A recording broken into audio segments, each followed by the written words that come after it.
मिळतं ते पोटॅशियम ह्युमेट आणि दुसरं जे मिळतं ते मोठ्या प्रमाणात सोडियम ह्युमेट. आता जर तुम्ही पाहिलं तर सोडियम हा पिकासाठी अतिशय म्हणजे त्याची पिकासाठी कुठलीच गरज लागत नाही.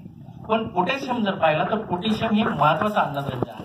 जो ओरिजिनल पोटॅशियम ह्युमेट आपल्याला मार्केटमध्ये मिळतो हा लिग्नाइट पासून आलेला आहे. म्हणजे जे पूर्वी ब्राऊन कोल आपण ज्याला म्हणतो, दगडी कोळशाची जी खाण आहे त्याच्यामध्ये एक काळा कोळसा असतो, त्याच्यापासून लिग्नाइट काढतात आणि लिग्नाइटवर पोटॅशियम हायड्रॉक्साईडची जर प्रोसेस केली तर आपल्याला ओरिजिनल पोटॅशियम ह्युमेट मिळतो.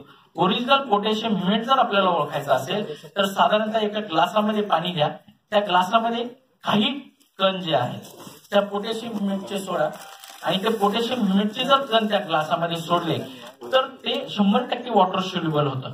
100% वॉटर सोल्युबल झाल्यानंतर आता दोन्ही पोटॅशियम ह्युमेट आणि सोडियम ह्युमेट दोन्ही तसे होतात, परंतु त्याच्यामध्ये जर तुम्ही हळद टाकली, जर ते सोडियम ह्युमेट असेल तर ते लगेच लाल कलरचं होतं, हे फसवा आहे. आणि जर ओरिजिनल असेल तर ती पिवळी हळद जी आहे ती पिवळीच राहते.